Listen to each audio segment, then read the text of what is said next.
So this week, we will be learning the Parsha of Vayechi.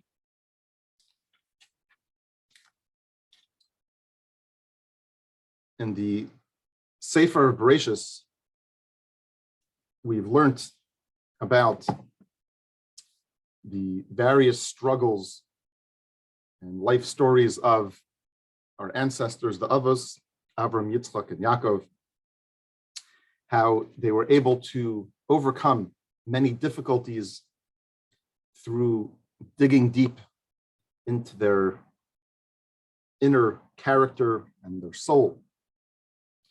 And through this, they were able to reveal the infinity, the power of the neshama to bring a light to the world, find their inner light and the light of others. But when we talk about struggles and difficulties, it would seem that the one who went through the most in terms of the challenges that he dealt with and the length of time, it would appear that Yosef was the one who had it the hardest, both in terms of when he lost his mother at a very young age, as well as the betrayal by his brothers and the sale at the tender young age of 17, and being separated from his family, from his homeland for 22 years.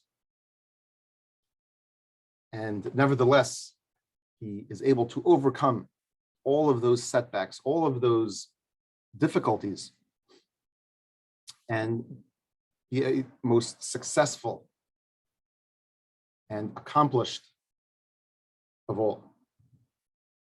So today we're going to get a little bit of a lens into Yosef, but not just through Yosef, but his children. Because in this week's Parsha, we read about the blessings, the brachas that Yaakov gives to his children, Menashe and Ephraim. And through these blessings, we'll get a glimpse into Yosef and his ability to contend with the challenges of in his life. So first, to the story.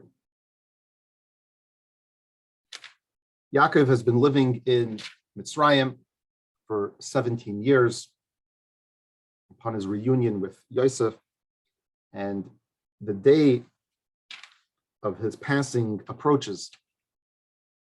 So he summons, Yosef is notified, and he brings his two children, Menashe and Ephraim,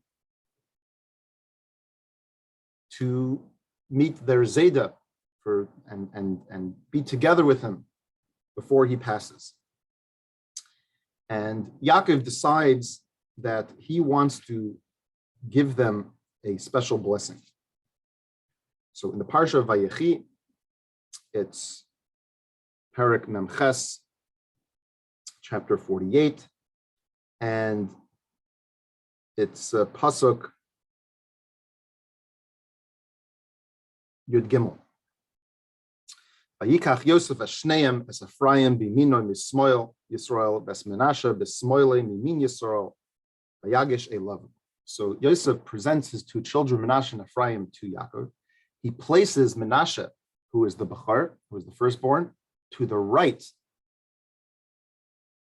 In other words, he puts Menashe on the left side, which would be on the right of Yaakov, and he puts Ephraim on the right side, which would be facing the left hand of Yaakov. And the pasuk says, "Vayishlach Yisrael es yeminoi." So Yaakov takes his right hand, Vayashes al reish Ephraim, and he places it upon the head of Ephraim. V'hu atzayir, he is the young one. That's Smoilo, and his left hand al reish Menashe. So he switches, he places his right hand on the head of Ephraim, and his left hand on the head of Menashe. And the pasuk later in Tezvav, it continues, Vayevarech es Yosef, and he he blesses him, and it continues in Pasuk Tezayin, the famous blessing, Hamalach Hagoyol Oisi Mikol Ra. He says that the angel, the Malach, who Hashem always sent, and he redeemed him from all harm, Yivarech es Ana'arim, Bikari Vahem Shemi, they should be called in my name, and they should be blessed. B'Shem Avoisai Avram Yitzchak, and the names of my father, Avram and Yitzchak, the Yidgol Arov B'Karv Aretz, and they should proliferate and increase like fish in the land. And in Pasuk Yud Zayin, of course, Yosef pushes back and he says, Vayar Yosef ki yashis aviv yad yamina al Rosh Ephraim. He notices that Yaakov has his right hand on the head of Ephraim. He objects. He says, the Bechar is Menashe. And his father refuses. He says, I'm sorry, I know what you're talking about, but in the end, indeed, Menashe is great, but Ephraim will be still greater. And Rashi tells us that from Menashe, there was Gidon was going to descend from him, but ultimately from Ephraim, you have Yeshua, the great leader, will emerge and descend from him. He will inherit the land, and he would conquer the land and teach the Yidden Torah. And then finally, we see an interesting thing. In Pasuk Chaf, again continuing in the same chapter, Pasuk Chaf, Vayevarchem bayemahu lemar, and he blessed them on this day. He's saying, B'cha Yevarach Yisrael, the children of Israel will always bless their children with your names. Lemar, Yisimcha Elokim K'Ephraim v'chi Menashe. May Hashem make you like Ephraim and Menashe. Yasem as Ephraim with Menashe, and he places Ephraim before Menashe, so indicating that there's that preference. So here we also have this notion that in the future generations, we will bless our children. How will we do it? We will say, may Hashem make you like Ephraim and Menashe. So there's a number of questions that arise in this narrative. And today we'll touch on a few of them. Number one is the notion of Yaakov switching his hands. So Menashe is the Bechor. The firstborn is something that we know is given preference. It's something that we know that it's not just you give a blessing and you choose who you want, but a Bechor is someone who is, it's a firstborn, it's the right of the firstborn, and even halachically, someone who is a Bechor receives an extra portion in the inheritance. So why is Yaakov dismissing the fact that Menashe is a Bechor and giving preference to Ephraim? And it appears that there's a difference of opinion because Yaakov understands and knows what Yosef knows. He knows that Menashe is the Bechor, and nevertheless, he decides that he wants to put his right hand on Ephraim. And Yosef, he objects to that. He says, Menashe is the Bechor.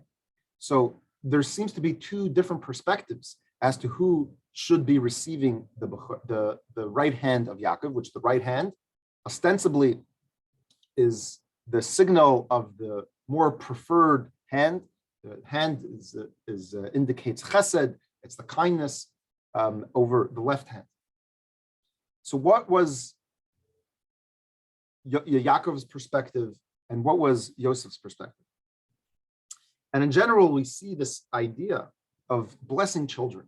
We know in the Jewish tradition, in many special times and occasions, how parents bless their children. It's customary before, in the beginning of the new year, Erev Yom Kippur, there's the Birchas Habanim where the parents, they give the bracha to their children. Before the chuppah, it's customary to bless the kala. The parents give a bracha to the kala, to the chassan as well. Many have the tradition on Friday nights to bless their children. It's interesting, in the Chabad tradition, we have this Birchas Habanim on Erev Yom Kippur by the chuppah. The Chabad custom is not to specifically bless the children Friday nights. Many communities do have that. Some speculate it's not brought in the Rizal, but nevertheless, there is a notion of blessing the children Friday night. As we know, Shabbos is the name Misbarchin Kuliyom, and the Zohar says that all the days of the week are blessed through Shabbos, and therefore it is appropriate to bless the children on Shabbos. In any case, it is a very, very moving and touching scene watching the Birchas Habanim, the parents blessing the children at these important, critical junctures in their life, whether it's Erev Yom Kippur, right before they're getting married, and so on. And what is the blessing? Blessing is when blessing a boy, we recite this verse. Yisimcha Elokim k'Ephraim v'chi Menashe. Yes, others, they add other things, Yivarech Hashem v'yishmerecha, the Berachas Kohanim, and so on, but the blessing of you should be like Ephraim and Menashe. We know it's interesting that when blessing a girl or a woman, we say Yisimcha Elokim k'Sara Rivka Rachel v'Leah. That has become the tradition as well.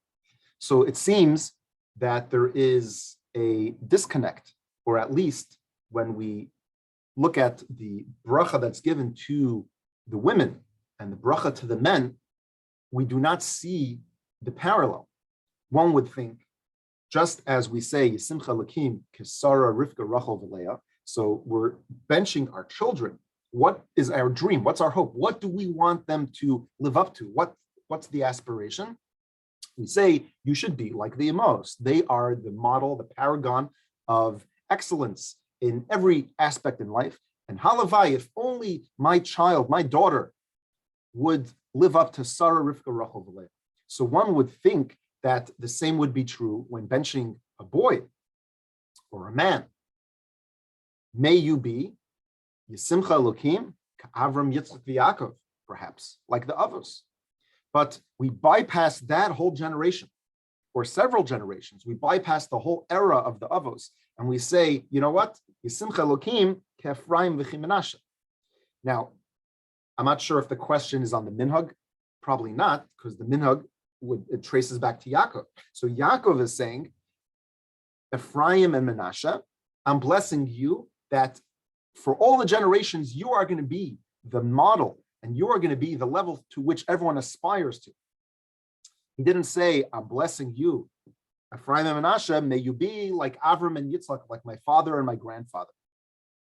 There's something going on here. Why are we blessing our children to be like Ephraim and Menashe? Now, some explain that Ephraim and Menashe were blessed, were unique in that they represented the two approaches and the two parallel levels that one lives in certainly in the time of Yosef, the way he implemented his program in Mitzrayim. So you have Ephraim, which we are told, and Rashi says it, that he was the Chavrusa, he would study and learn Torah. Menashe, we know from other commentaries and Zbor and Rashi that he was the Meturgaman, he was the interrogator, he was the interpreter, where when the Shvatim came and they spoke in Lashon HaKodesh, and Yosef did not want to reveal that he knew that language, so Menashe was the interpreter. So it would appear he helped Yosef in running the political and economic activities in Mitzrayim. So you have the world of Torah, you have the world of commerce and politics and economics and enterprise. It would appear you have the whole gamut of the human endeavor in this world. So that's interesting that we find that these two values are embodied in Ephraim and Menashe, and yet we find in the previous generation, Yosef's brothers, there's Yisachar and Zvulun, right? Yisachar was the Talmud Chacham, and he was studying, and Zvulun is the person who is engaged in commerce and business. Maybe your children should be like Yisachar and Zvulun.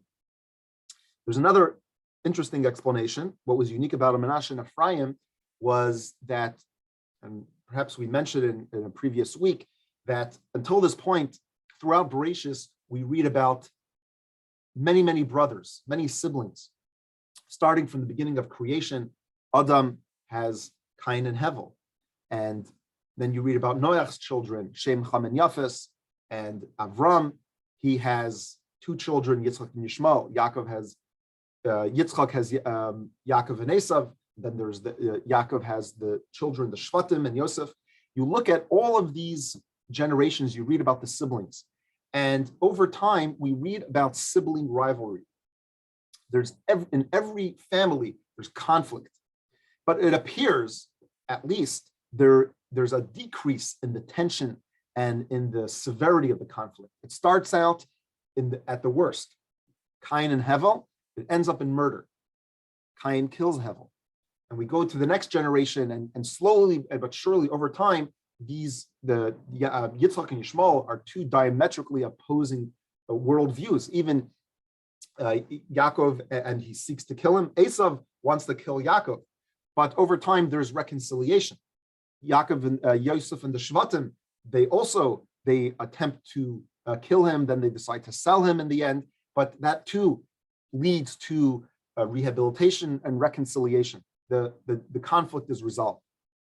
But nevertheless, we see that the siblings didn't get along through all of these generations. And of course, from the beginning of creation, it takes time to develop and to cultivate and live in a harmonious relationship. But what's interesting, Yosef's children, Menashe and Ephraim, appear. We have the first precedent where two brothers are getting along. And not only getting along, they have reason for conflict. Like in this instance where Yaakov is blessing Ephraim, who is the younger brother. He gives him the more preferred blessing with the right hand. He mentions Ephraim. In fact, as this bracha itself indicates, we say Yisimcha Elokim. What's the bracha that we bless our children? You should be Ephraim v'Menashe, like Ephraim and then Menashe. So we mention Ephraim, who's the younger brother before Menashe. And yet we don't find during or after this episode that Menashe is resentful, that they get into some kind of conflict. I mean, when it came to Cain and Hevel, where one's offering was what was their offering? What was their fight about? The Medrash mentions gives various explanations what their fight was about, but one of them was a religious warfare, because Hevel's carbon, his sacrifice, was accepted, and Cain wasn't. So they're arguing about something spiritual, and therefore, here too, Ephraim and Menashe had every reason to be resentful and to try to get back at his brother, and yet we don't find anything like that. So therefore, some say that Yaakov was blessing Yosef and Menashe and Ephraim, and indeed for the subsequent generations, we all bless Ephraim and Menashe because this is how two brothers should truly get along. Which is also a nice explanation, although we find in subsequent generations, perhaps greater people. We read about Moshe and Aaron, where when Hashem, in the Parsha of Shmos, when Hashem, he tasks Moshe with being the liberator, the redeemer of the Jewish people. Moshe Rabbeinu is younger than his brother Aaron. And he says, why are you picking me? I have an older brother who's Aaron. Hashem says, don't worry about it. He will be happy for you. And indeed, he will come out and greet you with great joy. And we do see that when Moshe Rabbeinu goes down to Mitzrayim, he greets Aaron. He is very happy. He, to use the Yiddish term, to fargin. He's really happy for Moshe, and he is very instrumental. He helps him along. He goes with him to Paro, and at every step of the way, there is no daylight between them. They get along very well. So if we want to highlight in our blessings to our children the camaraderie, the harmony that two brothers and siblings experience, we should say Yisimcha Elokim ki Moshe v'Aaron. Moshe and Aaron certainly would be greater than Ephraim and Menashe. Who's greater than Moshe Rabbeinu? And Aaron wasn't too shabby himself. So why do we pick specifically Menashe and Ephraim?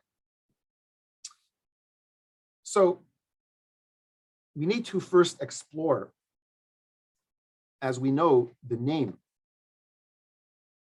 The name of a person is, in the Jewish tradition, something that's very, very powerful. As we know, a name is a form of prophecy, as brought in the Kabbalah. The Arizal, he says that for parents who have a child and they go through this experience where they need to name the child, there is the spirit of Hashem. Hashem speaks, Hashem puts in the mouths of the parents what the name should be. It's a form of prophecy, which Baruch Hashem, we just experienced with our Baruch Hashem, our new baby boy, Shneir Zalman. Somehow there was a prophecy, a nevuah that filtered through.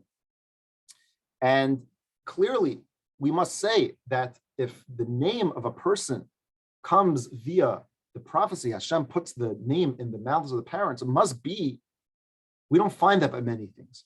It must be that there's something very vital, something important in a name, which expresses the very essence and identity of the child. And thus, it's something that comes via the form of the prophecy. Of course, we know that everything in this world, as it's explained in the Tanya, based on the Arizal, that the name of everything that in Lashon HaKodesh, it's not just an arbitrary name as a label, as a tag for something. Rather, there is a spiritual vitality that flows to that object or phenomena or person through the letters of the Aleph Beis. They are a channel of sorts. In fact, I just recently saw an interesting thing that the word neshama, the middle two letters is not the middle. In the middle, you have the word shem. So neshama. So you have shin and mem. It's shem, a name, and shem has the same gematria as the word sinor, which means a channel or a conduit. In other words, the name is the tzinor, is the conduit through which the spiritual animation and vitality and energy flows to the person. As Alter Rebbe explains in Tanya and Sharich and B'Emunah, how every letter of the Lashon HaKodesh has energy, and it's the permutation of the letters, the combination, whatever the person's name is, the combination of that letters gives them their koach, their spiritual vitality.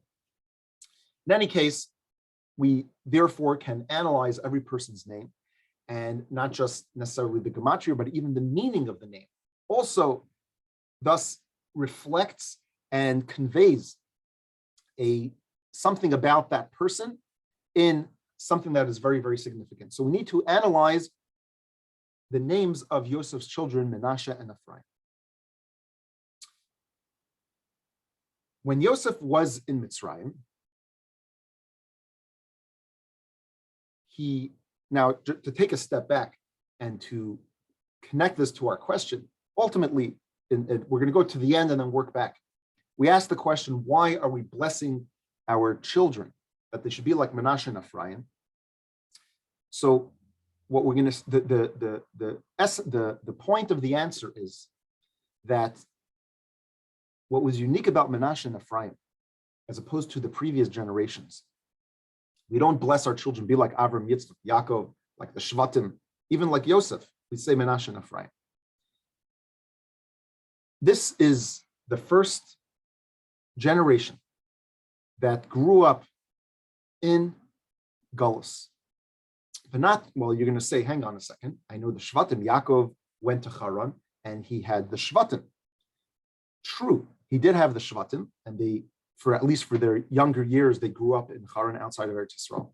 But you have to understand that there was a big family, and the Shvatim, they had each other, but they also had their father Yaakov, who was completely devoted to them. And yes, he was a shepherd and he was working, but he had no worldly concerns and affairs. Contrasting with Menashe and Ephraim, they were living in Mitzrayim, Ervas Haaretz, and their father was a very, very busy person. He was running an entire country, the economic program. In the years of, they were born during the famine, but even before they were born, Yosef was working in the 7 years of the plentiful harvest. He was stockpiling, and then There was the years of the famine. And in the subsequent years, Yosef was the Mishnah Melech. So he was completely immersed in politics and economics. That was their father, at least on the surface. So we're talking about two children who had no other family, who the entire life, not just till that point, but even later, they lived their life in Mitzrayim. The Shvatim afterwards went to Eretz Yisrael, and they lived there for a long portion of their lives till they afterwards went down to Mitzrayim. And therefore, when they met Yaakov, or when Yaakov sees them approaching, what was he to expect? He hasn't seen his son Yosef in many, many years. Yosef has two children, Menashe and Ephraim. Yaakov perhaps imagined, what kind of children am I going to see? Are they going to look like Egyptians? Are they going to look like dressed, talking in Egyptian culture? And what he sees when they approach him, he's totally shocked. In fact, the Torah tells us when it says in Pasuk Ches, Vayar Yisrael b'nei Yosef v'yomer mi eila. He says, who are they? And he was shocked. He wasn't even sure if they were even worthy of blessing, because as Rashi explains, Yaakov wants to know, was there a proper marriage, a proper ksuba? What kind of education, what kind of background did they have? And slowly, when Yaakov starts to speak to them, and he starts to ask, who are these people? And Yaakov is totally blown away by the fact that they look like they perhaps grew up in Mea Sha'arim. They grew up in Bnei Brak. Ephraim, Menashe, they made such an impression in terms of their midos and their learning and everything about them, that Yaakov said, wow, I have seen something that I've never seen before. I right now see the power of the neshama, that it's one thing to be a frum Jew in an environment where other people are doing the same thing, but to live in Mitzrayim, in such a place, in such a climate, with such surroundings, this is a whole new level. This is a Judaism that is being observed not because of coercion, because of peer pressure, because everyone else is doing it, everyone else is wearing their hats and their jackets and they're putting on their tefillin and whatnot, and you're doing it too. This was a Judaism that was observed out of their own volition, out of their own choice. And this made a very, very deep impression on Yaakov. And he says, you know what? This is what I want, to bless our children for the future generations. Because Yaakov saw, indeed, that unfortunately, the Jewish people will live in Galus longer than they'll be in Eretz Yisrael. If you add up the Beis Hamikdash, the two Batei Mikdashim, the two temples together, a little bit over 800 years, and they had the Mishkan for a few hundred years. But unfortunately, we've been in Galus for a very, very long time. And 2,000 years plus and counting. Yaakov, when he was looking into the future generations, when we will bless our children, what will we bless them? That they should be like Menashe and Ephraim. That no matter where you are, no matter where you're going, you realize the truth, the neshama that you have, and that there's never an excuse. You can always make the right choice, even if it's not popular, even if others are not doing it. You can always chart a course to live a life that aligns with Torah and mitzvahs. But the question is how? And what was the secret? What was that secret sauce? How did Yosef educate his children that way? And what was so special about Menashe and Ephraim that they were able to live such a life? So here we go back to the names of Menashe and Ephraim, and how, as we mentioned, the importance of the name lends a special perspective into Yosef and how he was able to contend with raising children in such a difficult climate.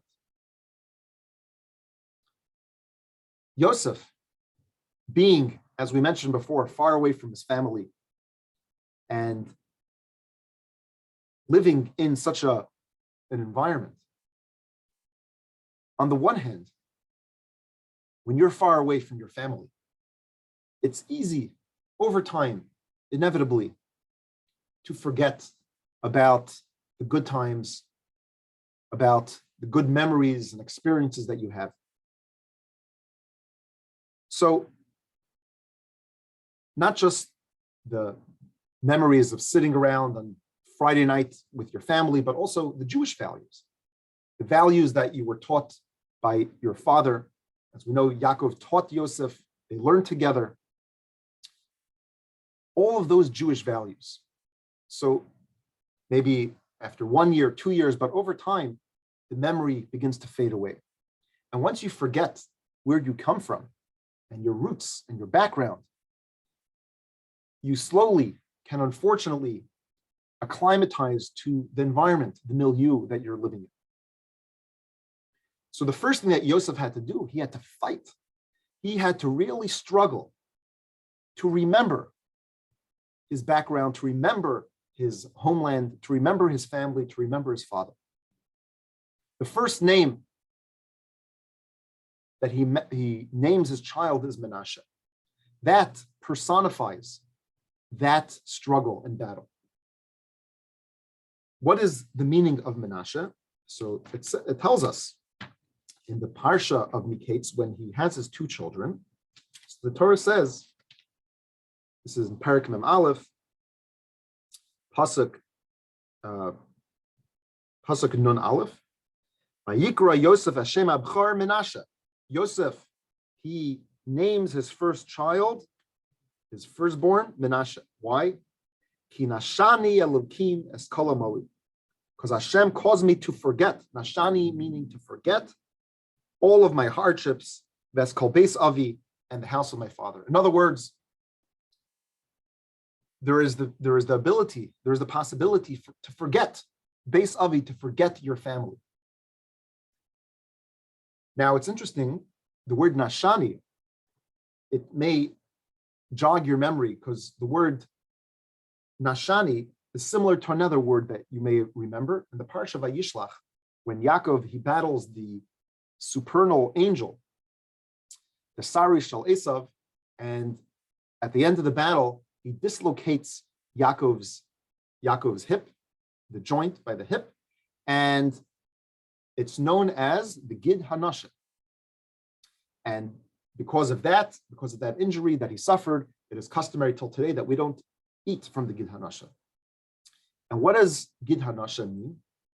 So Rashi explains that there is this hip, there's a certain joint, and it springs out of its place. He says that nashani comes from the word kfitza, means to jump, to move out of place. And he gives examples, and one of the examples he gives is this week's parsha. The word nashani is similar to the nasha, the Gid Hanashe. In other words, what are we saying?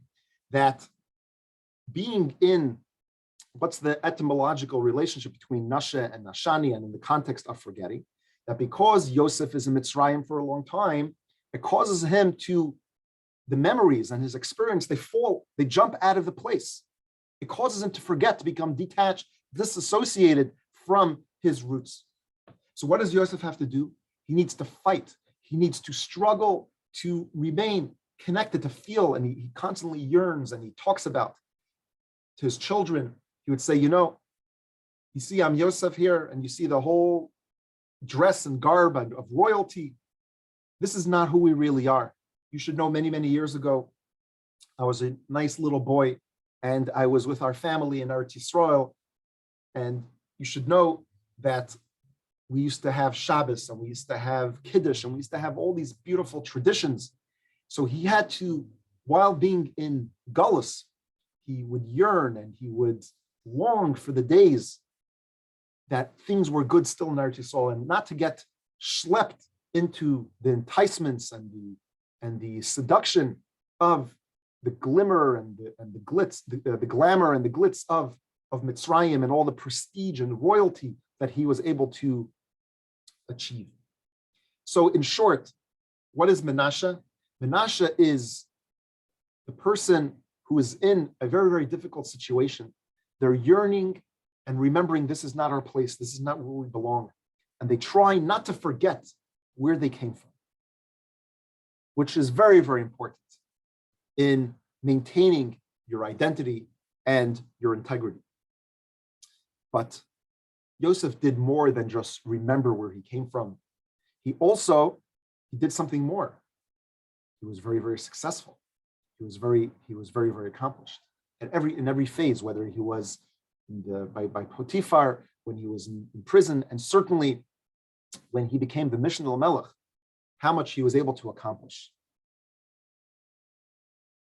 This is the second name, Ephraim. As the Torah over there in Parsha Miketz, when he names the second child, Pasuk Nun Beis, V'Shem Hasheni Kara Ephraim. The second child he names Ephraim. Ki Hifrani Elokim Be'eretz Ani. Hifrani comes from the word of being fruitful. Yosef in Mitzrayim, he didn't just remember and try to keep the status quo and not get swallowed up by Mitzrayim. He transforms. He accomplishes. He's successful. He takes Mitzrayim and say, I'm not just going to keep the status quo. I'm actually going to use this opportunity to accomplish, to achieve. And indeed, Yosef, he does so much in Mitzrayim. He's not just a Mishnah Melech and just gathering grain and food and money from all the Mitzrayim. He actually tries to implement his values, to impose his values on the Mitzrayim. We read in the parsha of Miketz that when all the Mitzrayim had no food, all their grain that they stored began to rot. They come to Yosef and they say, Yosef, we have nothing to eat. Yosef says, okay, you want grain? Each and every one of you need to circumcise yourself. So he gets all of the Mitzrayim to do a bris milah. So here, Yosef, with all that's going on, he's not just trying to tread water. He is actually using the Mitzrayim as a place where he could raise his children. He could, on the one hand, be the Mishnah Melech, but on the other hand, he is using Mitzrayim as a place to go about transformational change, to accomplish much. Hifrani. And these are two phases in Yosef's dealing with Mitzrayim. How did Yosef manage in Golus to be able to maintain his identity and to be so successful? Because on the one hand, you have to remember when you are in a place that's not where you belong, you have to remember that this is not our place. We are here temporarily, and we need to deal with the challenge as it is, but not forget who we really are. It's like you have a country sends ambassadors.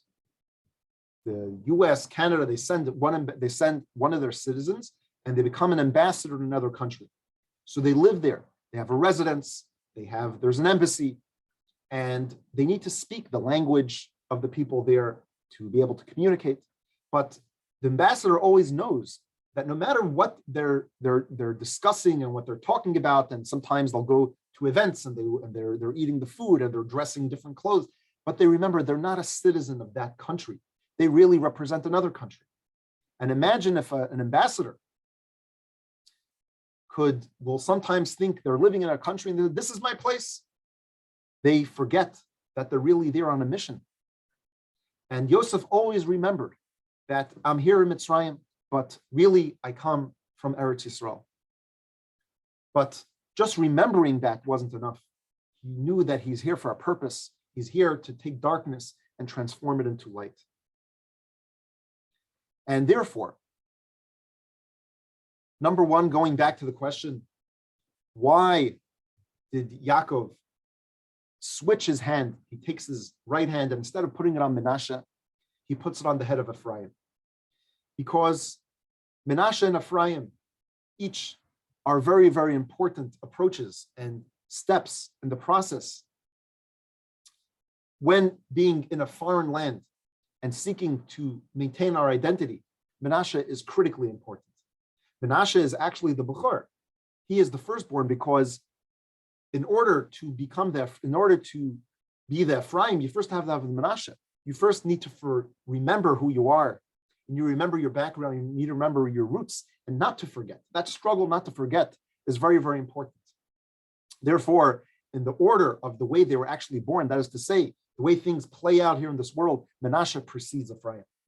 But Yaakov is conveying to Yosef that what I'm giving a blessing for is not just the way things are going to play out. What is the primary goal? What are we trying to achieve? Just to stay who we are? Just to maintain our identity? Then why go to Mitzrayim? If our whole purpose in life is just to tread water, you could stay in Eretz Yisrael. Nothing changed by going to Mitzrayim. The purpose is to go to Mitzrayim and to seek meaningful change, to bring the light of Hashem into the darkness, to take the darkness and to transform it into light.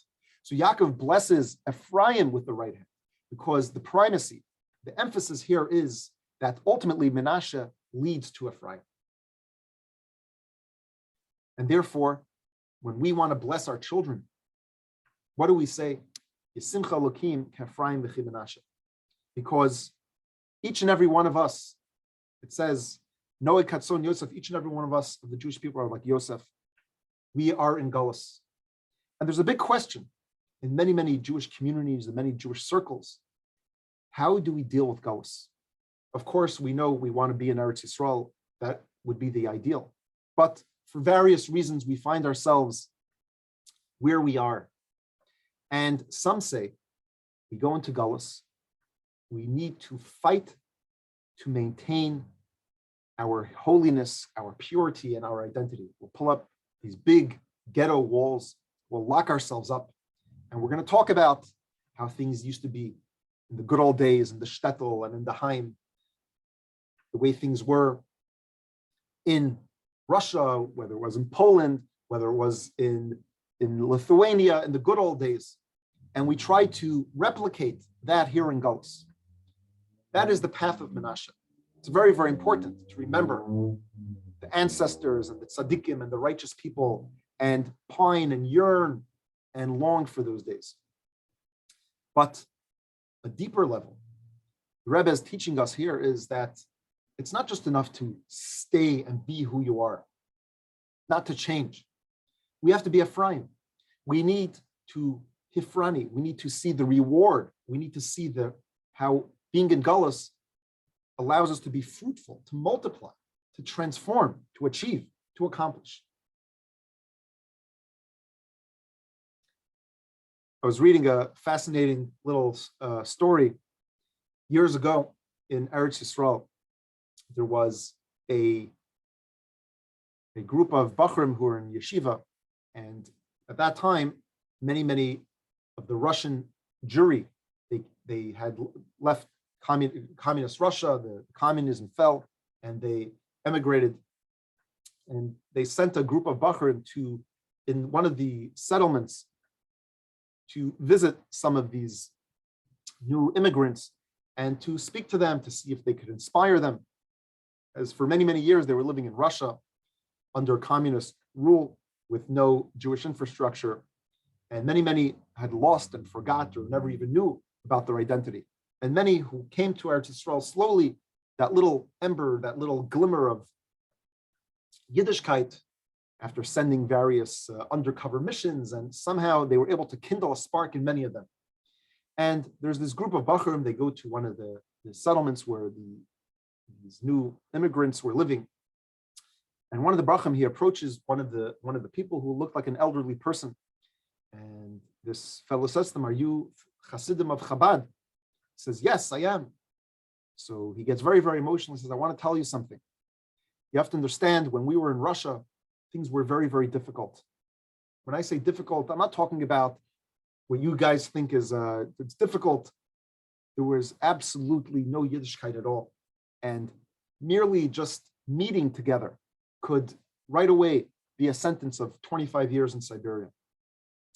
But there was the Hasidim who were there, and one time they decided they wanted to have a little farbringen, and they were sitting together, and they were starting to drink l'chaim, and they were talking about their memories, about their Rebbe, and how the Rebbe was, this is the Frierdiker Rebbe, who left Russia under a very, very difficult circumstance, and here they were stuck behind the Iron Curtain. And in those days, it wasn't like today. You could go and you could make calls and you could look online. When the Rebbe left Russia in those years, it was like they knew they would never see the Rebbe again. It was like the Iron Curtain was something that they never thought they would ever be able to leave Russia again, and they would never see the Rebbe again. And they were sitting and they were crying and talking about those times. And one of them says, if only we could go and steal a plane and we could fly and go see our Rebbe. And the people around there were getting very nervous because even talking about this, even having this very discussion was something that could get them in huge, huge trouble. And then one of the Hasidim turns to them and says, guys, why are we sitting here and crying? We can actually do something about it. Let us go and get on we're going to mimic going to the Rebbe. He starts gathering a few chairs and he forms a row like a train. And he says, everyone get into your seats right now. We are going and traveling to the Rebbe. So a few of them get into their seats, but a lot of them were looking on the side and these guys are silly. There's like this game, like babies, we're going to go on the choo-choo train and we're going to the Rebbe. But a bunch of them got onto the chairs and they started going and we're driving, where the train is going and we're going to the Rebbe. And they were acting out this whole story of going to the Rebbe and they're seeing the Rebbe and they're experiencing the Rebbe. And this older fellow said to them, I want you to know that those Hasidim who joined the game and they got onto those chairs and they were on the train and they were traveling to the Rebbe, you should know these are the ones that not long after that, they had the schus. They were able to leave Russia. Some people got very lucky and they were able to leave. And indeed, they went and they saw the Rebbe. But there were many who were sitting on the side and they looked down, they said, these naive, immature people, they unfortunately remained in Russia for a very, very long time through very, very, very difficult conditions. And some of them even lost their connection to Yiddishkeit from being so detached and not having access to Jewish paraphernalia, no Sidurim, no Kiddush, no Challah, Matzah. And over time, they really lost their connection. The fact that you boys are coming here to inspire them is very important. So it's hard for us today, at least in my generation, to appreciate, to understand what it is to be. You're in a gullus and you're far away and you're talking about your memories and your Rebbe and your Hasidus and your Yiddishkeit. But certainly in each and every one of us, when we are here in gullus, and we are in gullus, we may be here in Toronto and think that things are well, but we are in a gullus. And therefore, sometimes, unfortunately, we actually become very comfortable. We forget the urgency, we forget the tragedy of gullus. And that is why Menashe is very, very important. Not to remember we're here, we're on a journey.